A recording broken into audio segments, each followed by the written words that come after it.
The elections are over, but the ballot tickets are still being counted. Welcome to This Week in Missouri Politics.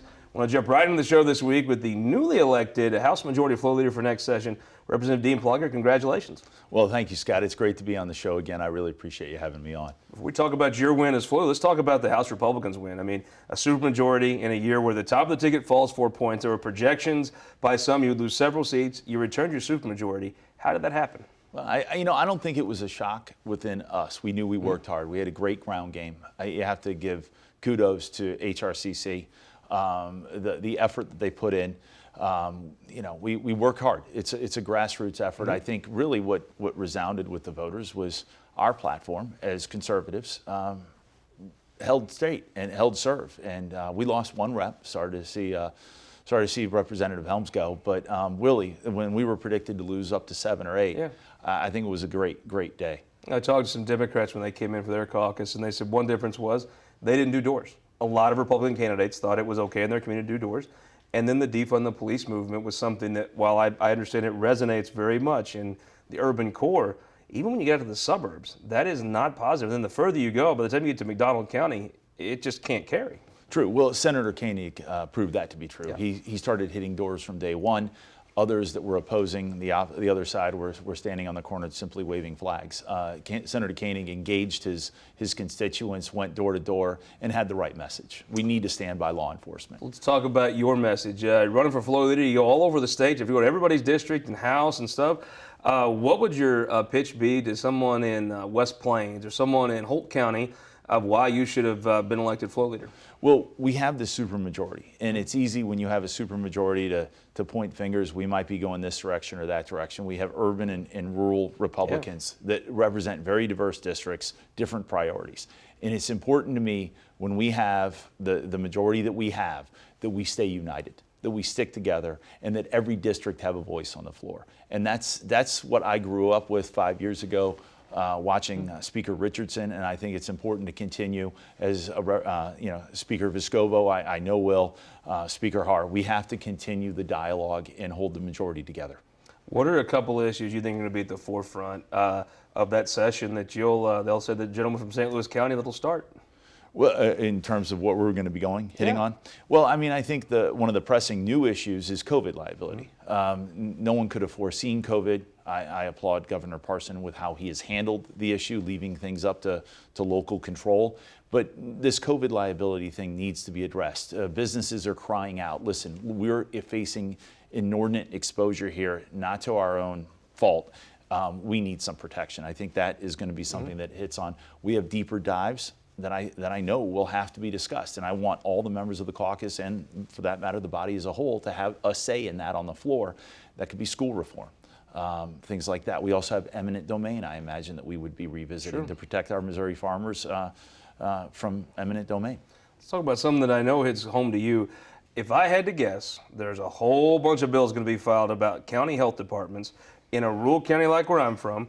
An elected board, but it's not a very highly contested thing. Sometimes not even on the ballot, can send out orders that totally change the complexion of a county. You saw in St. Francis County where they did it and they had to undo it.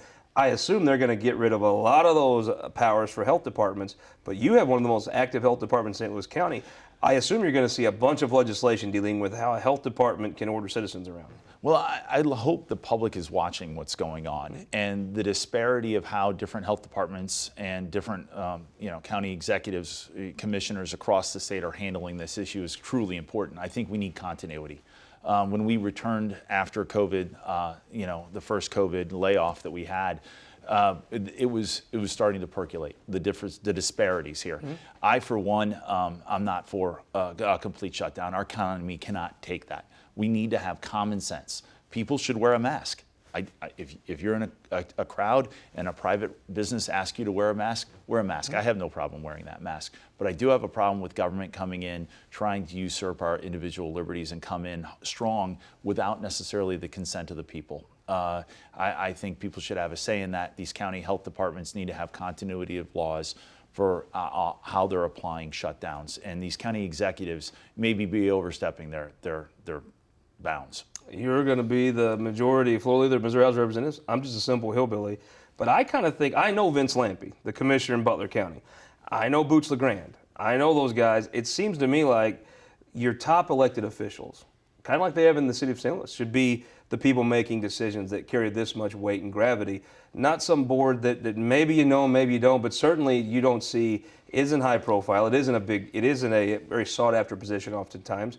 It seems to me like the person that's entrusted to lead that county, you're going to have some emergency protocols. Maybe they should be handled.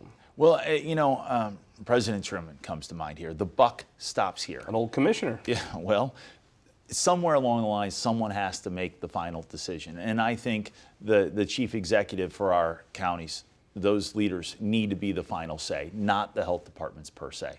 And there needs to be continuity on how that is applied across Missouri's 113 counties. Now, you're from a county that has a little different saying, where we have two different commissioners, eastern, western, north, south, however it is, and a presiding.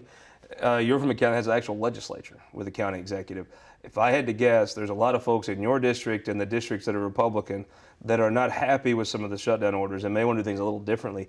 Do you involve the county council? Do you get more people in that room to help one person, or what's that look like? Well, I think you have to ask the county council perhaps where this goes, not just having an oligarch at the top saying mandating a complete shutdown.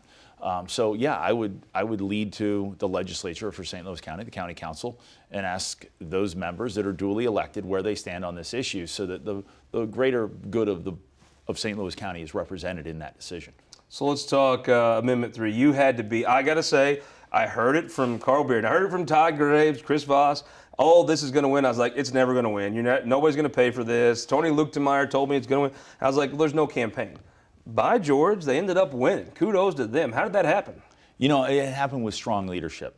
The day before that bill was actually third read on the House, we were advised that somehow the support for that would evaporate and that there wouldn't be the resources behind it. Our strong leadership team, really Floor Leader Vescovo at the time, Speaker Haar, pursued our course. We stuck to our word. We put it on the floor. The members stood together. I think it's better for all of Missourians to have revisited that situation. But we had some great support. Gene Evans threw her weight in on that and really helped. The Missouri Farm Bureau and Blake Hurst, who was on your show last week. He did a great job enumerating the problems that we had. The public was sold a bill of goods that was 14 pages long, and there was a great deal of falsity in what they were trying to sell. And fortunately, the state of Missouri revisited that with no money in support of it, with a grassroots effort, essentially. It had a lot of your members at the front of, I saw. All 114 members stood up, Facebook, went out, did op-eds. I can't tell you how many individual members did some op-eds here. They went out on radio. They spent sometimes their own resources to advocate for what we firmly believe was better for all of Missourians. And so my House colleagues should give themselves a pat on the back for getting that across the line. Is this not just a Republican version of Clean Missouri? Well, we returned back to a bipartisan commission, and really Missouri was going to be the test case that was funded by really liberal outstate money to put something in play that really was You just bad. said outstate money. Your congressional district, the second, had about $30 million of outstate money brought into it. Astounding. You returned Ann Wagner to Congress against some folks' prediction. How'd that happen? Again, I think the policies that the Republican Party is pushing for resonate better with the county, her district. She stood for what we believe in. I'm grateful she's back in office, and I continue to think she's going to lead. We're going to have redistricting done in a much more bipartisan way, and I think St. Louis County as a whole, the state as a whole, is a much better position now to move forward and grow our economy. Well, first of all, Representative, congratulations on your win. We look forward to watching the gentleman from St. Louis County bring in the House of Representatives next year. Grateful to be here. Thank you, Scott, for having me. We'll be right back with our Opinion Maker panel, but first go to showmissouri.com. This week we're in Franklin County, the site of the first Anheuser-Busch brewery. Sat down with an old friend, Dave Henson, and Tim Beringer, and talked all things Franklin County. Showmissouri.com, history of Missouri, one county at a time. We'll be right back after this. All across Missouri, our new car and truck dealers are building strong local economies. When you buy a car or truck in Missouri, you're helping to support over 20,000 Missouri families who rely on the auto industry for good-paying local jobs. You're also helping fund our communities, schools, first responders, and our roads, because dealers generate millions of dollars in tax revenue. Missouri's automobile dealers have been the foundation of our communities for generations. and for generations to come. The Missouri Automobile Dealers Association, the heart of Missouri. For more than a century, the St. Louis Carpenters Union has shaped our communities. Through trusted alliances, we deliver skilled professional craftspeople while our business partners provide the kind of quality jobs that keep our economy humming. It's a blueprint that has worked since 1882. Turning Missouri into a right-to-work state stalls progress, wipes out jobs, and kills momentum. Right to work is wrong for everyone. Let's keep Missouri moving forward. Visit carpdc.org to learn more. Your energy needs are changing. That's why at Ameren Missouri, we're not waiting on the future. We're building it with the Smart Energy Plan, advancing thousands of projects across the state, helping reduce emissions through cleaner energy sources, boost reliability with self-healing equipment, and better withstand storms with new composite poles. Moving Missouri forward and bringing us all a little closer together. That's energy at work. Ameren, Missouri. The election's over. I guess a week ago, the votes are still probably being counted, but our opinion maker panel is here. Sam Gladney, thank you for joining us. Thanks for having me. Jane Dueker, too many titles to list, favorite Twitter account in the world. Thank you for joining us. Good to be here. Jim Murphy, the most quotable man in Missouri politics. Thank you for coming back. Congratulations on a huge win. Well, thank you very Golly. much. And Joe Lakin, the best hair in Missouri politics, loving the Matt Blunt tie. You had to put that on. You got to be happy today, right? Yeah, it's been a good week for Republicans. Absolutely. So Governor Parson, I mean, you kind of thought this was an 8 to 10 point race. When it started, in the middle, when he got COVID, maybe you could have questioned it. But good Lord, 17-point win, that's huge. Yeah, no, absolutely. And I told people all along, I thought it's kind of interesting. We've seen this move away from the Jay Nixon, Chris Koster approach, trying to win agriculture support. You know, Koster at the NRA, different crossover groups. You've seen sort of this new model among Democrats around the country. Saw with Beto O'Rourke in 2018, Jamie Harrison in South Carolina, where they sort of say, to hell with these groups across the middle. I'm just going to try to raise so much money from my base and try to put it over the top. And I think it's a real quick way to get to 45%, but I think it's a real tough way to get to 52. And I think we saw a run out of room. Jane Dueker, I mean, I on this show every time is a Nicole Galley, qualified candidate, good candidate. The one Democrats wanted was certainly funded by national Democrats. I just don't know in Missouri right now you can carry some of the national issues, whether it's defund the police, defund the Pentagon. I'm not sure it was even as much guns and abortion anymore. It's just a hard row to hoe to carry those national issues in the state of Missouri. Yeah, and I think, St. Louis, Kansas City, you have to do more than that. Okay, it's just the numbers. Yeah. And there was enormous Democratic turnout, especially in St. Louis County, maybe not in Kansas City as much. So there has to be a broader coalition. And I think, frankly, the Democratic Party needs to sort of reevaluate and say, look, we can't be this small and get anywhere. And so I hope this is a chance for moderates to be welcomed back into the Democratic Party and to make the pie bigger, because I think that's what voters were saying. Look, they got rid, by all accounts, are getting rid of Donald Trump. So the voters have said to Republicans, that ain't it for us. But they didn't go blue wave either, and they didn't elect all these other Democrats. Every single Republican in St. Louis County won. Well, everybody knows you're in St. Louis County. For all your Yes. Twitter account, you'd know. Yes. I saw for the first time that I'd heard reports of, there were long lines in the cities. People were kind of accustomed to that, but there were long lines in St. Louis County.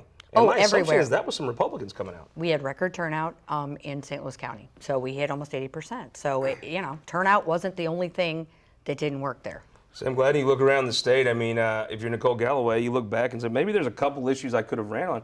I'm not sure she could have won this race with a national party, even in COVID and a pandemic, and Joe Biden was the person who won. She had a lot of things going for her. I'm just not sure you can carry the burden of national Democrat issues in the state of Missouri right now. I mean, I wish it weren't true, but Donald Trump has a lot of support in the state of Missouri. Yeah. After 16 and right now, you just wish it weren't true, but it is. Maybe that'll change afterwards. Maybe we'll be able to regroup and figure some things out. But I think that headwind by how much he won by 16, 17, whatever it was, it's just going to be tough as a Democrat in this state to overcome that. Whenever you look back, though, Mike Parson tripled the margin of victory for the governor in 16, while Donald Trump lost 4 points in the state. In your district, Mike Parson is somebody that could come to your district, be with you, and wasn't a negative. No, and I don't think it's just Donald Trump. I think it's what Donald Trump stands for. And the Democrats have been very, very stern in the way that they do things. They think that what goes well in the urban area, they can just convince the rest of the state that that's a good way to run our country, and it's not working.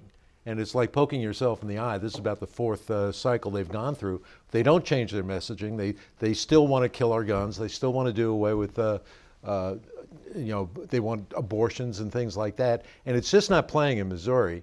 And at some point, they have to move to the middle, or they're just going to continue to lose. And instead of moving to the middle, they seem to be going further and further left. And that might work in New York. It's just not going to work here in Missouri. Joe Lakin, you saw Donald Trump win the state by 15. The fact is there's a special relationship Donald Trump has with this state. Now, I've always kind of thought, you go to central Missouri, people are very conservative. If they have money, they don't drive it, they don't wear it, they don't put it in their house. They're very conservative. He performs like a normal Republican. But you go to the Boot Hill, Jeffco, Eastern Jackson County, he just has a different relationship with those people than a normal Republican. You look forward, can anybody replicate that? Yeah, I don't know. It's a good question. I do think it's important, though, to look more closely at some of these. I mean, you look at the statewide, I believe all of them overperformed Trump in Missouri. You look at the 15th district with Andrew Koenig, I would be shocked to see him not overperform Trump by quite a bit. You look at the House majorities, the numbers in the St. Louis County House districts, like Representative Murphy's, that everybody predicted were going to go the other way. I think what you're going to find actually is that not only was Donald Trump strongly supported, but Republicans were. And I think it goes to this, it's not, in my opinion, it's not just abortion and guns. I think it's this defund the police. I think it's defund the Pentagon. I mean, Democrats having to answer for that in the closing weeks while we're talking about, embracing the great American and great Missouri turnaround and getting the economy going again and all those things. I just think, in spite of having Joe Biden, who I think was their perfect pick, in a pandemic where he didn't have to campaign, I think there's a message and a values issue that Democrats are going to have to do some soul searching. I think, unfortunately, Nancy Pelosi is going to have to deal with that in the coming weeks. Well, you won, obviously, for your opposition to the DH. I mean, I assume that had to be the biggest issue of the district. You were the only person crazy to take it on. Democrats agree with that, too. That's a bipartisan hatred. Absolutely. Jane, though, if you're a Democrat and someone gets a call and says, would you consider running for treasurer next time or Secretary of State, I don't know the National Party needs Missouri. I mean, that margin could have been cut. I mean, it was basically Patrick Lynn and Ambassador O'Malley driving signs around the state. The Democrat Party seems like maybe the Republicans have moved on from the Democrat Party, but the Democrat Party nationally has moved on from Missouri. I mean, I just think that we do have a unique position in Missouri. I mean, we're far more conservative, and I agree with Senator McCaskill, who was on TV saying, look, if Democrats don't figure out a way to talk to some of these Trump people and figure out what it is that is driving them, we will continue to lose. I mean, what was the economic message we should have been pushing? What was, what is making our country so divided, and what is on the other side that we need to be reaching out to? There's somewhere in my gut that tells me there's a lot of folks that voted for Trump passionately. If you broke down what issues they care about, the Democrat Party could make maybe even a more compelling case that you should vote for them. I agree. But they just love Donald Trump. The people whose policies that we advocate for are some of the people that are Trump. I don't think it's something that can be replicated. I do think that it is a personality issue. It is something very unique. And just like you couldn't replicate Barack Obama, you just, some of these people are natural leaders, and there's not really anything, you can do about it. However, that speaks to the presidency, the national issues. I'm more concerned with the bubble up bottom that we are not making any headway. Joe Lakin and Wagner comes through, wins by 7. How many pollsters deserve to have their house TP'd? I called a few of my pollster friends yesterday to make sure that they were, safe, had their doors locked. Andy Blunt called almost every one of these. Everybody else, almost to the percentage. Everybody else I know, I mean, I followed the race. I actually thought Ann would do well. 7, I never thought. No, I mean, look, and Senator Shoup is a tough opponent. I was on the receiving end of that once, and so she's a very tough opponent, a tremendous fundraiser, and for Congresswoman Wagner to win in 20 in that district against Shoup by more than she won in 2018 is a very impressive feat. Maybe the message: don't mess with Ann Wagner. Absolutely. Absolutely. Sam, I think now you look at redistricting. This was sort of the Democrats' shot, right? You had a district that everybody, the Cook Political Report, even the day before the election, is going to lean Democrat. I mean, they were trending that race. I don't think anybody saw St. Louis County. While I don't know the numbers, she had to run very close to St. Louis County, really turning out for her like she did. I think it's that she's a woman. I think it's that she's produced some results. But if you're now redistricting, that district only got more Republicans. It's going to be harder to find a candidate like Jill Shoup to run next time. Yeah, I think it might be a little bit too early to say that. We'll see how I things agree, go. yeah. But absolutely, I mean, she ran a heck of a race. There's no way to deny that with the margin that she won and with the possible headwinds. I think to Joe's point about polling, this isn't the Democratic polls were off, Republican polls were off, everybody's polls were off. And that's a major problem for the industry. And how do we figure out how to actually, gauge what folks are thinking out there? And I think right now people just don't know how to do it. I think the demographics for that district are moving toward Democrat, and I think that trend is happening. I think, though, either Republicans landed the message on defund well, and that hurt, or the extraordinary turnout on both sides. You have a member hurt. of Congress literally down the street that is Yes. not just that is championing those messages. Absolutely. This isn't a New York thing. This isn't a Portland, Minneapolis. This is a just down 44. I know. Is where I'm this one of is the at. Democrats that Yeah. actually repudiated the statement. I'm one of the Democrats that said this is not the way we need to go. I mean, and I'm still in that camp. And I do think that message landed better than Democrats thought it would. Jim Murphy, the star of your mailings in 2 years is Cori Bush, right? Yeah, but I just want to address what you said. How do you judge it? How do you know what the voters are thinking? What we did is we knocked on the doors.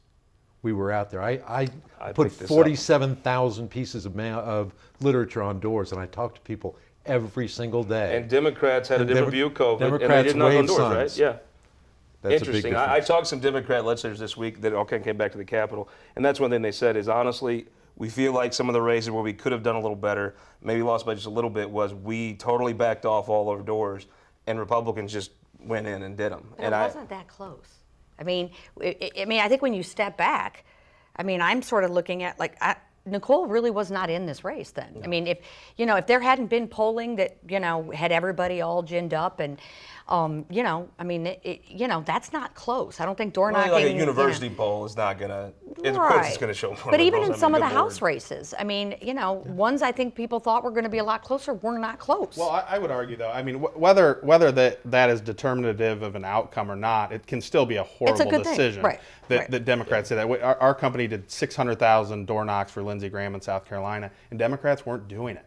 And what we were finding, actually, I think Democrats assumed voters would be really standoffish on the doors, not want to talk. The opposite was true. People are working from home, so every hour of the day is an eligible hour to talk to a voter. People are more interested in talking. They're more interested in communicating. And I think Republicans realize that, like Representative Murphy leaned into it, where Democrats took this really standoffish approach. And I understand why they did. There were some tough decisions in the heart of the summer on how not to everybody approach can be things. super spreader strategies. Well, that's true, fortunately. But super spreader wins, I guess, too. Right.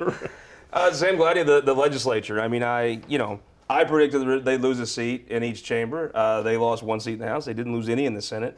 Deb Lavender, I thought, was pretty well cut out for that district. That district has obviously changed some, but Andrew Koenig, underfunded, had to earn it at the doors. The dude works his tail off. Caleb Rowden, the biggest race in the state. Judy Baker, fine candidate, would do well for a Democrat. Caleb Rowden and Andrew Koenig edged out votes and came back. Absolutely. I mean, I've said this 3 or 4 times. There's no other way to look at what happened in Missouri as a good night for Republicans. Get back to this message thing we were talking about, though, briefly. I think Democrats win and do better when we focus on the dignity of work, when we talk about working people. And that's not just working people that look like me or have my orientation like or Jane are Dueker my right gender. Working people for everybody, and there are a lot of issues that impact working people. No one wants to be fired from their job because of their orientation. Everybody wants to make more money, have better protection. I think we do better when we focus on that, and it's inclusive. When we get away from it, I think we lose. Jay Nixon got a handful of votes in his day. Joe Lakin, I mean, it's almost the dominance of a brand anymore. I mean, at the state house level, state senate level, those campaigns probably should have lost both of them, but won, and won convincingly. Well, yeah, but people just sort of assume, well, it's HRCC or it's MSCC and it's these Republicans and they just win. But beneath that isn't just the same thing being replicated. It's being willing to evolve. It's having a full-time operation. Had more money. She had Don Draper. She that did. wasn't a normal HRCC or SEC buys the race. No, That she was did. When Don Draper endorsed, I had to talk to my wife to bring her back in the fold for Senator Koenig. Exactly, the female vote, very important. Always more John Hamm. So, Sam Gladney, though, there was a guy that won. The only Democrat bright spot was Doug Beck. I spent some time on my F-150 campaign tour in that district, and I talked to 2 women that said the same thing. I'm a Democrat, I'm voting for Trump, but Doug's not like that. And when I did that, I mean, he's not for defunding the Pentagon or the police. He named that highway on Gravois after a cop. Maybe people might take a note. Maybe Doug Beck is where you might ought to find the future, right? Well, I mean, again, I'm with Sam. It's this economic message. It's something about what everybody cares about. It's the economy, stupid, and that's always should be our first base. And I didn't hear a lot of discussion about that in this Well, cycle. it's voters having a personal opinion of the candidate. I mean, what you just said, he's not like that. I remember that with these boot-heeled Democrats, with Ed Schieffer, with all these Democrats, Republicans have now beaten rural Missouri. It took them terming out. We didn't beat a lot of them in campaigns. It took them terming out. Harris. But Ben Harris, they'd say, well, he's not like that. And the reason they knew was because they knew him. And they don't know him if you're not out and about and talking to him. Why did you have such a great night for House Republicans? Well, I think HRCC did a good job, but I think we worked. Yeah. I think we worked the doors. We went out and met the voters, and I think that was the difference. We're going to talk Prop P next week, but with a minute left, who won the week? Doug Beck, you alluded to it. He proved that you can still run on progressive issues. You don't have to abandon the base, but you can also have a little bit of appeal to folks as well. If you focus on jobs, wages, and making sure He's that a straight white guy with everybody. a real job. I mean, all that's true, but this sounds is horrible, right? If you're at the St. Louis Post-Dispatch newsroom, good Lord. I mean, that's He what couldn't I do am, and anything. he was able to do it, and he was able to do it effectively and talk to the entire Democratic spectrum to include people who are very progressive and some of the more moderate folks. This idea that either you have your base or you can appeal to folks in the middle Who is did nonsense. he inherit that swing district? Oh, Scott Sifton. He did. Who else won the week? I would have to say Ann Wagner. I think a lot of people really underestimated where she was.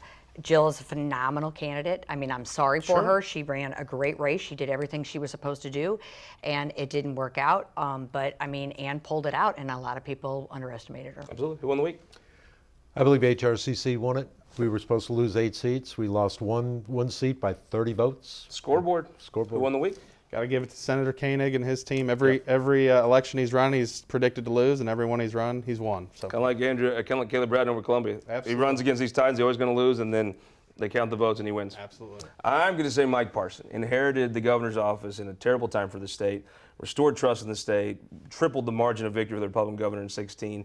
I think it also validated his COVID plan. I mean, Nicole Gallo was very clear. She would give you mask orders and stuff. He didn't. Really a time he never embarrassed the state of Missouri, and I think the state of Missouri embraced him with a record-setting victory. And I'm going to also say Todd Graves and everyone at Prop 3, Republicans will draw the lines, however that is now. I didn't see it coming. They won. Congratulations to them. We'll see you next week. We'll have the governor on This Week in Missouri Politics.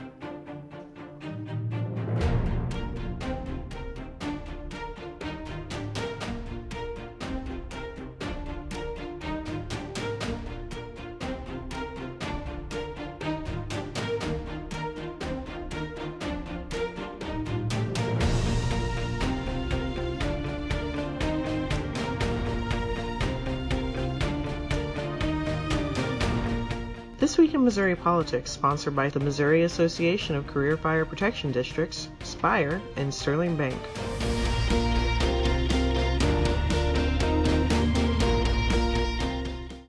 Guys, thank you so much for watching the show. I want to tell you about a new thing we're offering. It's the Missouri Times Podcast Network. You'll get this show every week. If you want to listen to it in your car, you don't have time to watch it. You'll get our Show in Missouri podcast, History of Missouri, one county at a time. You'll also get our midweek update. Once a week, I throw up the Facebook Live. We talk politics, usually eat a lunch and discuss politics. You'll get to hear all those things come right to your phone. Subscribe to us on iTunes or Android. Missouri Times Podcast Network. Please join us and subscribe.